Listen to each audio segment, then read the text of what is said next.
मडई में तिरंगा यात्रा का आयोजन हो रहा है। पूरे देश भर में तिरंगा यात्रा का आयोजन भारतीय जनता पार्टी के नेतृत्व में जनता के साथ सहयोग के साथ निकाली गई है। आपको पता होगा पहलगाम में पाकिस्तान के आतंकवादियों ने घुस करके हमारे आम निर्दोष नागरिकों की हत्या की थी, 28 लोगों की जान ले ली थी, जिसके बाद पूरे देश भर में नागरिकों में एक उबाल आया और इसके बदले की भावना पूरे देश भर में देखने को मिली। और तब जाकर के सरकार ने फैसला लिया पाकिस्तान से बदला लेने का, आतंकवादियों से बदला लेने का। और फिर भारत सरकार ने, मोदी सरकार प्रधानमंत्री मोदी के नेतृत्व में ऑपरेशन सिंदूर का फैसला ले लिया और भारतीय सेना ने पाकिस्तान में घुस करके आतंकी ठिकानों को नष्ट किया, जिसको लेकर के हमारे माननीय भूतपूर्व विधायक महोदय जी भगत नेताम जी के नेतृत्व में तिरंगा यात्रा का आयोजन मडई में किया गया है। तो यहाँ पर हम जानना चाहेंगे कि इस यात्रा का क्या उद्देश्य है सर। 22 अप्रैल को पहलगाम में आतंकवादियों के द्वारा, पाकिस्तान से पोषित आतंकवादियों के द्वारा जो कायरतापूर्ण हमला करके 28 परिवारों के लोगों को मार दिया गया, जिनमें से 26 भारत के थे और 2 बाहर देशों के। आतंकवाद किसी भी कीमत में स्वीकार्य नहीं है, क्योंकि मानवता के खिलाफ कायरतापूर्ण काम करने का वो तरीका है। और जब 26 बहनों के सिंदूर उजाड़ दिए, देश में स्वाभाविक तौर पर आक्रोश आतंकवाद के खिलाफ और पाकिस्तान के खिलाफ लोगों में था। जन भावना को सरकार ने समझा और उसके आधार पर सरकार ने निर्णय लिया कि हम आतंकवाद को किसी भी सूरत पे बर्दाश्त नहीं करेंगे। और उसी के आधार पर भारत ने 7 मई तक इंतजार किया। पहले चरण में कुछ कूटनीतिक फैसले लिए गए, जिसमें भारत सिंधु जल समझौता उसे रद्द किया। भारत में जितने भी पाकिस्तान के वीजाधारी थे, वो सारे लोगों को देश छोड़ने का आदेश हुआ। पाकिस्तान से लगभग सारे संबंधों को समाप्त करने का भी अनेक निर्णय हुआ। और उसके बाद 7 मई को भारत की सेना को छूट देते हुए कि पाकिस्तान के क्षेत्र में जहां कहीं भी आतंकवाद ने पैर पसारा है, जहां कहीं उनको ट्रेनिंग मिलती है, उन अड्डों को नष्ट किया जाए और उसके पीछे उनको पालने पोसने वाले भी जो शक्तियां हैं, उन्हें भी सबक सिखाया जाए। और इसी के आधार पर पाकिस्तान के भीतर घुसकर 9 आतंक के ट्रेनिंग सेंटर जो हेडक्वार्टर थे, चाहे वो जैसे मोहब्बत के हों, लश्कर तैयबा के हों और अन्य आतंकवादी संगठनों के हेडक्वार्टर को भारत की सेना ने नेस्तनाबूद किया और 100 से ज्यादा आतंकवादी मारे गए। ये एक तरह से उन माता बहनों के जिनके सिंदूर उजाड़े गए थे उनका बदला था। लेकिन सरकार और सेना यहीं पर नहीं रुकी, बल्कि इसके पीछे की ताकतों को भी सबक सिखाने के लिए पाकिस्तान की सेना के 11 एयर बेस को नेस्तनाबूद किया और भारत के निर्मित स्वदेशी हथियारों का इस्तेमाल करते हुए ब्रह्मोस मिसाइल से पाकिस्तान को सबक सिखाया गया। और जिसके आधार पर आज हम गर्व से कह सकते हैं कि भारत सुरक्षित हाथों में है, सेना के कारण और अच्छे नेतृत्व के कारण, क्योंकि देश को अच्छा प्रधानमंत्री मिला है, तो उनके नेतृत्व में ये कार्रवाई हुई है।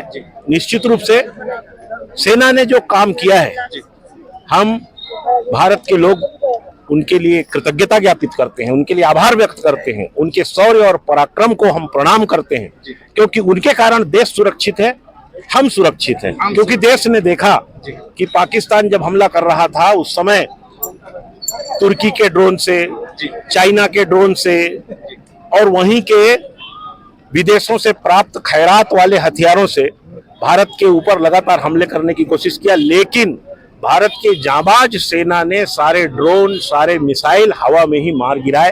भारत को किसी तरह का कोई नुकसान नहीं हुआ है।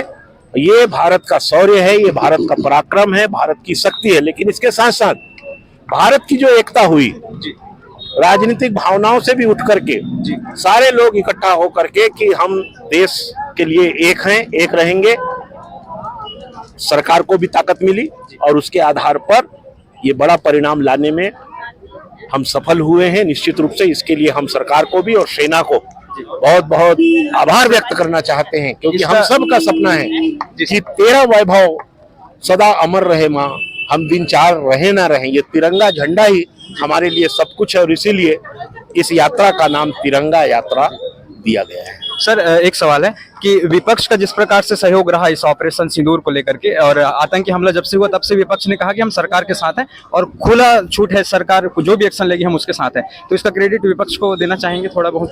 देखिए, ये सामूहिक एकजुटता का प्रतीक है, इसमें क्रेडिट का विषय नहीं है। ये तो राष्ट्र की एकता का प्रतीक है। हम सब एक हैं, तो हमारे जो दुश्मन है वो कोई भी होगा, उसको पराजित करने में हम बहुत कम समय में, देखिए 4 दिन के अंदर इसका घुटने टेकने का पाकिस्तान का जो रवैया सामने आया, जब उनके डीजीएमओ ने और अन्य कूटनीतिक स्रोतों ने सीज फायर के लिए अनुरोध करना प्रारंभ किया। पर ये भी बात है कि हम वसुधैव कुटुंबकम की भावना पर आधारित राष्ट्र है, क्योंकि हमारा किसी निर्दोष के ऊपर हमला का उद्देश्य हो नहीं सकता, लेकिन जो दोषी है वो छोड़े भी नहीं जाएंगे, क्योंकि जो हमको छेड़ेगा हम उसको छोड़ेंगे भी। इस भावना से हमारा देश इस समय, अब ये बदला हुआ भारत है, वो भारत नहीं है, अब ये बदला हुआ भारत है। ये भारत घुस के मारता है और इसीलिए 100 किलोमीटर के अंदर जाकर के हमने दिखा दिया दुनिया को कि हमारी ताकत क्या है। तो ये 140 करोड़ देशवासियों की ताकत है, इसमें वो सारे लोग शामिल हो जाते हैं, चाहे वो पक्ष हो विपक्ष हो। और अभी भारत ने एक बड़ा कूटनीतिक निर्णय भी लिया, जिसमें सारे दलों के सांसदों को एक प्रतिनिधि मंडल बना करके सारे लोगों को लेकर के आज भारत सरकार दुनिया के देशों में अपने पक्ष को मजबूती से रखने के लिए कि हमारा जो निर्णय है वो सही निर्णय है, इस बात को दुनिया को बताने के लिए हमारा प्रतिनिधि मंडल पूरे दुनिया के देशों में जा रहा है। तो इसी से साबित हो जाता है कि हम सब एक हैं, कहीं पर देश के लिए कोई अलग से कोई विषय हो नहीं सकता।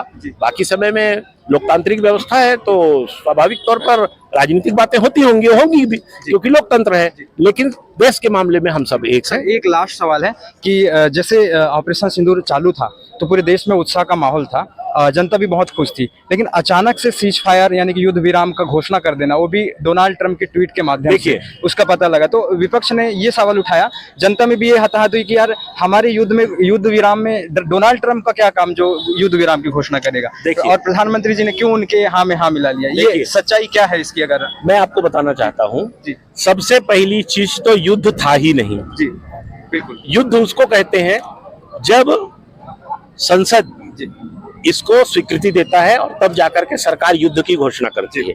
ये युद्ध था ही नहीं, ये केवल आतंकवाद को नष्ट करने का अभियान था।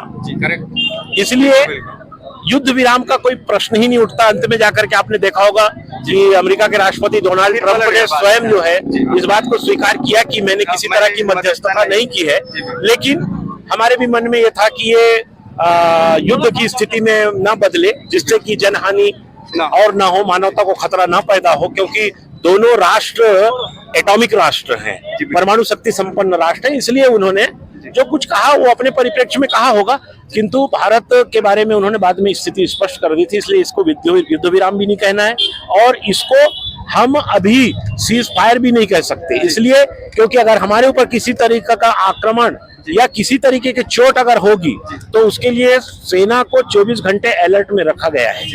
इसलिए कहीं कोई दो राय नहीं है। आज भी आपने देखा होगा लोंगोवाल के चेक पोस्ट पर हमारे जो थल सेना के प्रमुख हैं वो आज भी दौरे पर थे और लगातार हमारे सेना प्रमुख, रक्षा मंत्री, गृह मंत्री सारे लोग जो है सेना के साथ में जाकर के मिल रहे हैं, उनका उत्साहवर्धन कर रहे हैं। तो कहीं कोई विषय। सर, एक लास्ट कठोर सवाल है, आप अगर जवाब ना दे तो चलेगा, क्योंकि मुख्यमंत्री मोहन यादव जी का भी इस पर बयान आया है कि आपके ही जो मंत्री हैं विजय शाह मध्य प्रदेश कैबिनेट में, और उन्होंने सोफिया कुरैशी को लेके एक भद्दाजनक टिप्पणी किया। उन्होंने कहा कि जिन आतंकवादियों ने घुस करके हमारी बहनों का मांग उजाड़ा था, हमने उन्हीं की बहन को भेज करके हमने उनसे बदला लिया, यानी कि आतंकवादियों का बहन बता दिया सोफिया कुरैशी, जो ब्रीफिंग करने के लिए मीडिया में आती थी ऑपरेशन सिंदूर का, उसको लेकर के। देखिए, अब चूंकि ये मामला सब जुडिस है, जी सुप्रीम कोर्ट के संज्ञान में है, जी इसलिए मेरा इस पे कुछ कहना उचित नहीं होगा, क्योंकि सुप्रीम कोर्ट के निर्देश के आधार पर एफआईआर भी दर्ज हुई है और उनके कहने के आधार पर एसआईटी का गठन भी हुआ है। 3 आईपीएस रैंक के अधिकारियों को जांच के लिए कहा है। इसलिए जब तक के वो पूरे जांच की रिपोर्ट ना आ जाए, सुप्रीम कोर्ट के मामले में मेरा कहना जुडिशरी का फिर एक तरह से अपमान जैसा होगा। इसलिए मैं नहीं चाहता कि इस पे मैं कोई अभी टिप्पणी करूं। ये अभी स्वयं जो है संज्ञान लेकर के सुप्रीम कोर्ट स्वयं देख रहा है। बहुत बहुत धन्यवाद सर।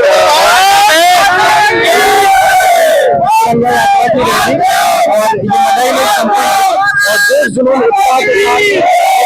में इस कार्यक्रम का आयोजन किया जा रहा है और तिरंगा यात्रा देश की सेना का शौर्य गाथा बताने के लिए निकाली गई है। आम जनता के बीच, जन जन के बीच इसकी जानकारी देने के लिए यात्रा निकाली गई है। बने रहिएगा पुष्पेंद्र पटिया ऑफिशियल यूट्यूब चैनल के साथ। धन्यवाद।